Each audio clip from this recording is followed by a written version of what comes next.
आज हम JNM first year का अगला टॉपिक के बारे में बात करेंगे। ट्यूब फीडिंग, नलिका आहार। नलिका आहार क्या है? नलिका आहार जब हम किसी पेशेंट को, किसी रोगी को जब नली के द्वारा नाक के रास्ते ग्रास नली के सहारे अमाशय में जब हम भोजन पहुंचाते हैं तो उसे ट्यूब फीडिंग या नलिका पोषण कहते हैं। नलिका पोषण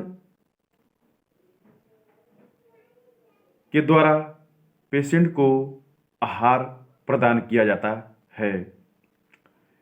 ये किस प्रकार के पेशेंट को दिया जाता है?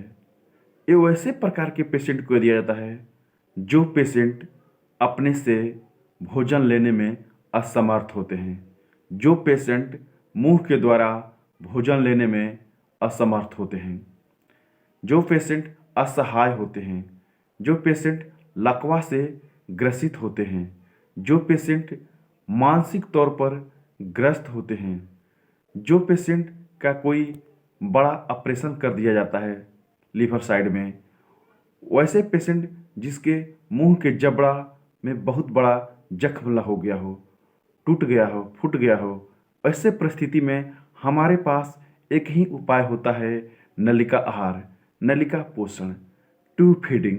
इसी प्रोसेस के द्वारा पेशेंट को आहार दिया जाता है। इसकी क्या ज़रूरत है? ट्यूब फीडिंग की क्या ज़रूरत है? ट्यूब फीडिंग पेशेंट को पोषण आहार के लिए दिया जाता है।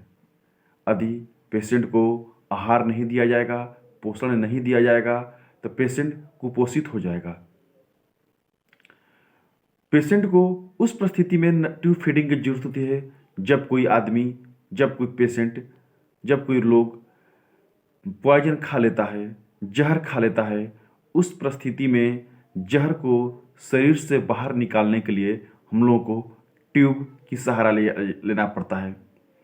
जब शरीर में फूड पॉइजनिंग हो जाती है उस टाइम पॉइजन को बाहर निकालने के लिए ट्यूब के सहारा लिया जाता है।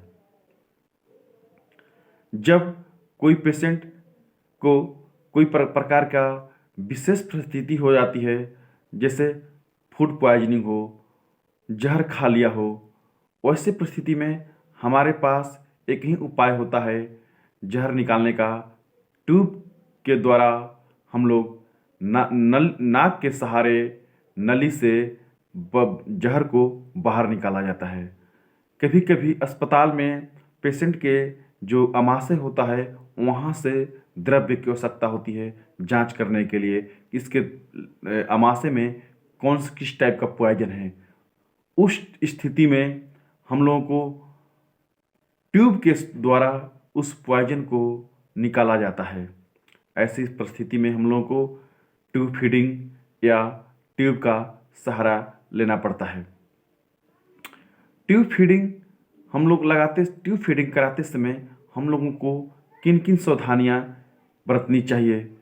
ट्यूब फीडिंग कराते समय सबसे पहले जो पेशेंट को या जिसको ट्यूब फीडिंग कराने जा रहे हैं या ट्यूब लगाने जा रहे हैं, पहले उनको उसके बारे में बताया जाता है कि इससे आपको कोई खास परेशानी नहीं होगा, आपके फायदा के लिए लगाया जा रहा है, आपको स्वास्थ्य स्तर को अच्छा करने के लिए लगाया जा रहा है, ताकि जो पेशेंट हो वो पहले से क्या होता है, मेंटल तौर पर प्रिपेयर हो जाता है और थोड़ा सा कष्ट भी होता है तो पेशेंट उसको सह लेता है।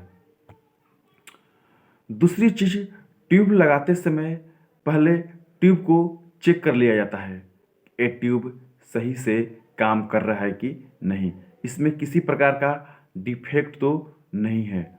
उसके बाद नाक की जो छिद्र है उसको बढ़िया से साफ सुथरा कर लिया जाता है ताकि उसमें किसी प्रकार का जकड़न तो नहीं है, क्योंकि जकड़न रहेगा तो ट्यूब को अंदर लगाने में बहुत ही समस्या आएगा।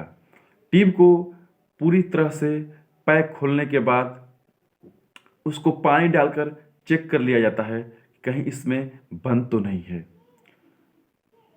उस प्रक्रिया करते समय आपको निम्न बातों पर भी विशेष ध्यान देना पड़ता है। फर्स्ट पहले क्या कीजिए, पहले ट्यूब को ले लीजिए। ट्यूब को लेने के बाद अच्छे से उसको चेक कर लीजिए।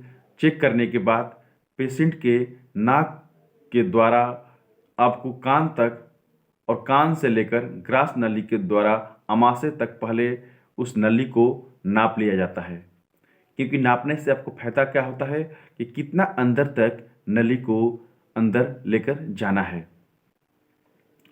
क्योंकि उसके स्थान पर मार्किंग कर लिया जाता है। जब ट्यूब को नाक के अंदर डाला जाता है तो उस समय सबसे बड़ी बेनिफिट मिलता है कि हमको कितना अंदर भेजना है वो हमको पता चल जाता है, एक अंदाज मिल जाता है। इतना तक हम यदि ट्यूब को अंदर भेजेंगे तो उतना से ट्यूब जो है अमाशय तक चला जाएगा, और उतना मार्किंग तक हम लोग धीरे धीरे ट्यूब को अंदर प्रवेश करते हैं। ट्यूब लगाते समय किसी भी प्रकार का घबराहट नहीं होना चाहिए। पेशेंट को किसी भी प्रकार का कष्ट नहीं होना चाहिए, नहीं तो पेशेंट क्या करेगा, ट्यूब को निकाल कर फेंक देगा। ट्यूब लगाते समय उसमें जाइलोकिन का प्रयोग किया जाता है। उसके टिप्स पर जाइलोकिन लगा दिया जाता है ताकि अंदर जाते समय आसानी से जो ट्यूब हो अंदर चला जाए। जब ट्यूब अंदर चला जाता है तो उसको चेक करने का एक तरीका है। सिरिंज के द्वारा आप जब लिक्विड को खींचिएगा तो अमाशय से कुछ लिक्विड निकलेगा, उससे पता चल जाता है कि जो ट्यूब है वो अमाशय तक चला जा गया है। क्योंकि हमारी जो भोजन दिया जाता है, जो ट्यूब फीडिंग कराया जाता है, उसमें अमाशय तक भोजन को पहुंचाया जाता है। चाहे कोई जहर को बाहर निकालना होता है तो अमाशय से जहर को बाहर निकाला जाता है। इसलिए हम लोग को ट्यूब को अमाशय तक ले जाया जाता है, और ये प्रक्रिया जो है हम लोगों को विशेष परिस्थिति में अपनाना पड़ता है। इसलिए जो मैंने वीडियो इसके पहले भेजा है उस वीडियो को आप लोग अच्छे से देख लीजिएगा, क्योंकि वो वीडियो ट्यूब फीडिंग कराने का सबसे बेस्ट वीडियो है।